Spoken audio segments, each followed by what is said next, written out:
اعوذ باللہ من الشیطان الرجیم بسم اللہ الرحمن الرحیم۔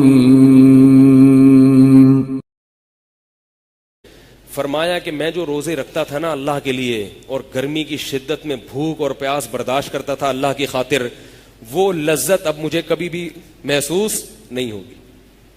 قبر میں جنت کی نعمتیں تو ملیں گی، مگر اپنے محبوب کے لیے بھوک اور پیاس برداشت کرنا، اس نعمت سے ہمیشہ کے لیے محروم۔ بعض لوگوں کی عبادت اللہ ایسی آنکھوں کی ٹھنڈک بنا دیتے ہیں کہ انہیں حور و رنگ میں وہ مزہ نہیں آتا جو عبادت میں آتا ہے۔ ایک بزرگ کا جب انتقال ہونے لگا تو انہوں نے کہا ان کو نماز میں اتنا مزہ آتا تھا، جیسے نبی نے فرمایا نا قرۃ عینی فی الصلاۃ، میری آنکھوں کی ٹھنڈک اللہ نے نماز میں رکھی ہے۔ ہم تو نماز پڑھتے مجاہدہ کر کے، نبی جو نماز پڑھتے تھے تو آپ کو تو دل لگتا تھا، اس میں آنکھوں کی ٹھنڈک تھی۔ تو بعض اہل اللہ ایسے ہوتے ہیں کہ ان کو عبادت کا ایسا چسکا لگتا ہے اللہ کے لیے عبادت کرنے کا کہ وہ اس پر پریشان ہوتے ہیں کہ جنت میں اللہ نے عبادت کیوں نہیں رکھی۔ تو ایک بزرگ کہنے لگے کہ میرا جب انتقال ہوگا اور قبر میں کوئی حور آئے گی تو میں اسے کہوں گا بی بی یہ مصلی بچھا، ٹھیک ہے نا، یہ مصلی بچھا، خود بھی نماز پڑھ اور مجھے بھی اللہ اللہ کرنے دے۔ وہ تو ابھی حور دیکھی نہیں ہوگی نا انہوں نے، وہ ممکن ہے جب حور دیکھ لیں تو کہیں ٹھیک ہے پڑھیں گے، لیکن تھوڑا ٹھہر کے پڑھیں گے ضرور۔ بہرحال ان کا ایک جذبہ تھا، نماز ان کی آنکھوں کی ٹھنڈک تھی۔ تو وہ کہہ رہے میں تو کیا کہوں گا مصلی بچھا۔ اور یہ صحابہ کے ساتھ ہوئے واقعات۔ ایک صحابیہ نبی صلی اللہ علیہ وسلم کے پاس آئیں، عرض کیا کہ یا رسول اللہ میری شادی ہوئی، میں دلہن بن کے اپنے شوہر کے کمرے میں گئی ہوں، جوان ہوں، مگر میرے شوہر میری طرف آنکھ اٹھا کے نہیں دیکھتے۔ کیا کرتے ہیں؟ وضو کیا، مصلی بچھایا، پوری رات نماز میں گزار دی، اور صبح سحری کے وقت سحری کھا کے روزہ رکھ لیتے ہیں۔ وہ یہ سمجھیں کہ شاید یہ نامرد ہیں، یہ ان کو عورت کی طرف حاجت نہیں ہے۔ نبی صلی اللہ علیہ وسلم کے پاس آئیں، عرض کیا کہ یا رسول اللہ میرے شوہر ایسا کر رہے ہیں۔ آپ نے ان کے شوہر کو بلایا، پتہ چلا کہ ایسا نہیں ہے، نامرد نہیں ہے۔ پھر آپ نے ان کو ترغیب دی کہ تم پر تمہاری بیوی کا بھی حق ہے اور اپنی جان کا بھی۔ لیکن آپ صحابی کا جذبہ دیکھو، دلہن بیٹھی ہوئی ہے مگر مزہ کس میں آ رہا ہے؟ نماز میں مزہ آ رہا ہے، روزے میں مزہ آ رہا ہے۔ وہ تو اللہ کے نبی نے تنبیہ کی تو پھر بیوی کو وقت دینا شروع کیا۔ تو یہ وہ لوگ تھے جو عبادت کی لذت پہچان چکے تھے۔ ایک بہت بڑے تابعی تھے، ان کا جب نکاح ہوا ہے تو جب نکاح ہوا تو جو پہلی رات تھی، رات گزرنے کے بعد جو دلہن کے بھائی تھے وہ اپنے بہنوئی سے ملنے کے لیے آئے۔ وہ بھی تابعی تھے، وقت کے بہت بڑے محدث تھے۔ ملنے کے لیے آئے، اپنی بہن سے حالات پوچھے کہ بھئی شوہر کو کیسا پایا تم نے؟ تو انہوں نے کہا کہ شوہر نے پوری رات کیا کیا ہے؟ نماز۔ پوری رات کس میں گزار دی؟ نماز میں گزار دی۔ تو یہ تم نے کیا کیا؟ کہ جب میں نے دیکھا یہ نماز پڑھ رہے ہیں تو میں نے بھی وضو کر کے، وہ بھی اس زمانے کی نیک خاتون تھی، آج کی ہوتی وہیں سے نکل جاتی، بھائی یہ تو بندہ ہی ٹھیک نہیں ہے، یہ تو مولوی سے میری شادی ہو گئی، ٹھیک ہے نا۔ ہم نے کہا جب یہ نماز پڑھ رہے ہیں تو میں بھی نماز میں لگ گئی پوری رات۔ تو بہنوئی سے پوچھا بھائی یہ کیوں؟ بہن ہم نے رخصتی کر کے اس لیے دی ہے کہ تم نمازیں پڑھو ساری رات، اس کو بھی تو وقت دو۔ تو انہوں نے کہا میں جب کمرے میں آیا تو میں نے دلہن دیکھی خوبصورت، اور دلہن کا خوبصورت کمرہ سجا ہوا جو ایک ہی دفعہ زندگی میں انسان دیکھتا ہے، اس کے بعد ترس جاتا ہے بیچارہ، ٹھیک ہے نا، دیکھنے کے لیے۔ اس کے بعد جو گھر کی حالت ہوتی ہے وہ آپ خود جانتے ہیں کیا ہوتی ہے۔ بچوں کے پیمپر جگہ جگہ پڑے ہوئے ہوتے ہیں اسی کمرے میں، ادھر بھی بچے نے اپنی مائنے بچھائی ہوئی ہیں، ادھر بھی مائنے بچھائی ہوئی ہیں۔ خیر، تو وہ کہتے ہیں کہ میں جب کمرے میں آیا، اتنا خوبصورت میں نے سجا ہوا، کنوارے تھے، جوان تھے، اور اتنی خوبصورت دلہن دیکھی تو مجھے ایک خیال آیا کہ جب یہ دنیا میں اللہ نے لذت کا ایسا سامان رکھا ہے تو جنت میں کیسا ہوگا، اور جنت کی حور جس کو اللہ نے بنایا ہے ہمارے لیے اور اس کے کمرے کو اللہ نے سجایا ہے وہ کیسا ہوگا۔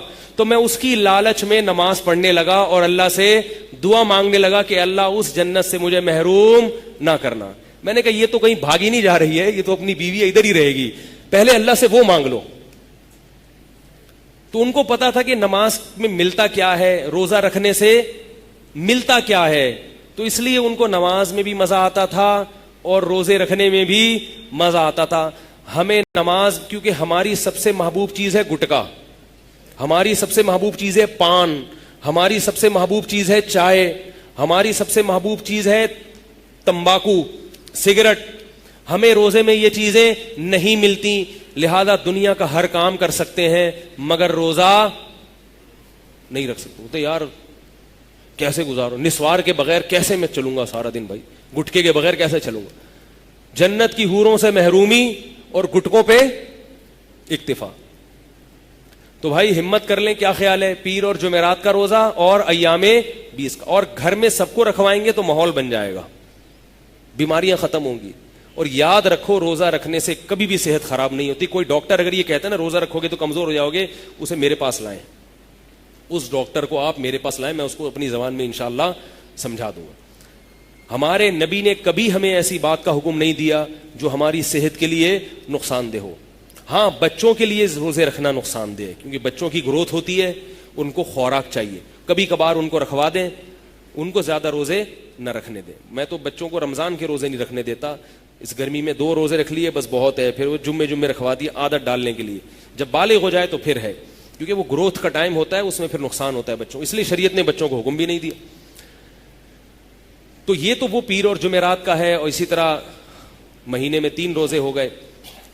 باقی کیا کرنا ہے کہ اگر آپ کے لیے پیر اور جمعرات کا روزہ رکھنا مشکل ہے تو یہ کوئی لازم نہیں ہے، جب آسانی ہو اس دن رکھ لیں. ہفتے کو بھی بعض لوگ پیر جمعرات کو پکڑ کے بیٹھ جاتے ہیں.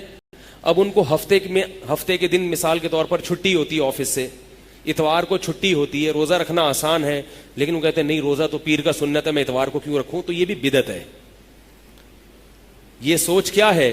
بدعت. ہمارے نبی صلی اللہ علیہ وسلم پیر جمعرات کا اہتمام کرتے، مگر عائشہ فرماتی ہیں کہ آپ صلی اللہ علیہ وسلم کا کوئی خاص دن نہیں تھا.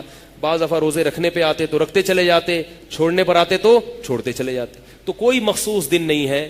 پیر اور جمعرات کی وجہ سے روزہ مستقل چھوڑ دینا یہ غلط ہے. آپ کو جب آسانی ہو جمعے کے دن خاص کر دینا روزے کو، یہ غلط ہے. لیکن اگر جمعے کو آسانی ہے، جمعے کو اس لیے روزہ رکھنا کہ ثواب زیادہ ملے گا، یہ غلط ہے. جمعے کو روزے کا اضافی ثواب نہیں ہے. اسی طرح جمعے کی رات کو عبادت کا اضافی ثواب نہیں ہے. نبی صلی اللہ علیہ وسلم نے فرمایا کہ جمعے کے دن کو روزے کے ساتھ خاص مت کرو اور جمعے کی رات کو عبادت کے ساتھ خاص مت کرو. لیکن اگر کسی کو جمعے کی رات کو عبادت میں سہولت ہے تو وہ عبادت کرے، اس پہ پابندی نہیں ہے. جیسے شب جمعہ میں تبلیغ والے جاتے ہیں تو ساری رات گزارنا ہے مسجد میں، تو اب وہ عبادت کر سکتے ہیں اور اس میں انشاءاللہ ان کو ثواب ملے گا. اور جمعے کے دن اگر کسی کو روزہ رکھنا آسان ہے، چھٹی ہوتی ہے اس دن یا اور کسی وجہ سے، تو وہ جمعے کا بھی رکھ سکتا ہے. تو پیر جمعرات کو رکھنا مشکل ہے تو جس دن چاہیں رکھ لیں.